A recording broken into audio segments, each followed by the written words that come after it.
మీరెప్పుడైనా అడవి మామిడి పళ్ళు తిన్నారా? ఇవాళ అయితే కర్రలకు వెళ్తుంటే అడవి మామిడి పళ్ళు అయితే చాలా పడి ఉన్నాయి. సో హాయ్ అండి, ఎలాగో వర్షాకాలం స్టార్ట్ అయిపోయింది కదా అని కర్రలకు వెళ్తుంటే కొండ మామిడికాయలు అయితే చాలా పడి ఉన్నాయి. మనం కొనుక్కుని తినేదానికన్నా ఇది చాలా టేస్ట్ ఉంటాయి అన్నమాట.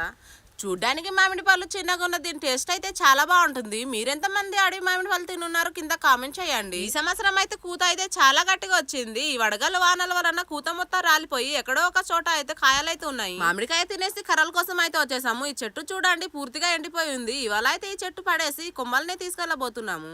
ఈ చెట్టు నరికి కర్రలను తీసుకెళ్దాం అనేసి చాలా రోజుల నుంచి చూస్తున్నాము. ఎండ విపరీతం కాయడం వలన ఎప్పుడు వీలు కాలేదు. ఈ రోజు మామూలుగా ఎండ కాస్తుంది కదా అని వచ్చాము. ఇది నరకాలంటే కనీసం ఒక అరగంట అయినా పట్టుద్ది. నేను ఒక్కదాన్ని నరకాలేను కదా, దానికోసం మా ఆయన కాసేపు నేను కాసేపు అయితే నరకేము. మేము వచ్చినప్పుడు ఎండ అయితే మామూలుగానే కాస్తుండింది. వచ్చి చెట్టు నరకడం మొదలు పెట్టాము లేదా ఎండ అయితే చాలా విపరీతం కాస్తుంది. ఇది కొన్ని నెలల ముందు అయితే ఈ చెట్టు చాలా బాగుంటుంది. సడన్ గా ఆకులు రాలి ఇలా ఎండిపోయింది. ఎందుకు ఎండిపోయిందో నాకు కూడా అర్థం కాలేదు. మొత్తానికి చెట్టును అయితే నరికేసి ఎలాగోలా చేసి ఇటు అటు కదిపి కిందనైతే పడేసాము. చెట్టు పడిన తర్వాత కొమ్మలు నరకాలి కదా, నేనైతే కొమ్మలు నరికి ఒకే దగ్గర కూడబెట్టేసాను. ఇవాళ అయితే కొమ్మలే తీసుకెళ్తాము, ఇంకో రోజు చెట్టును అయితే తీసుకెళ్తాము.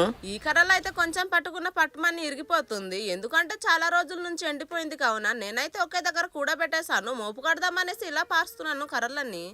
చాలా ఎండ కాస్తుంది, త్వరగా ఇంటికి వెళ్ళిపోవాలనేసి మోపు అయితే త్వరగా కట్టేస్తాను. మోపు అయితే రెడీ అయిపోయింది. ఎలా ఉందో కింద కామెంట్ చేయండి. చెప్పాను కదండి ఇవాళ అయితే కొమ్మలే తీసుకెళ్తున్నాం అనేసి. చెట్టు అయితే వదిలేసాము. మొత్తానికి కర్రలు అయితే ఎత్తుకున్నాను. మొత్తానికి మోపు అయితే ఎత్తుకొని ఇంటికి అయితే బయలుదేరిపోయాం. మరి మా వీడియో మీకు ఎలా అనిపించిందో కామెంట్ చేయండి. మా వీడియో నచ్చి తప్పకుండా లైక్ చేయండి. ఓకేనా ఫ్రెండ్స్, బాయ్ ఫ్రెండ్స్.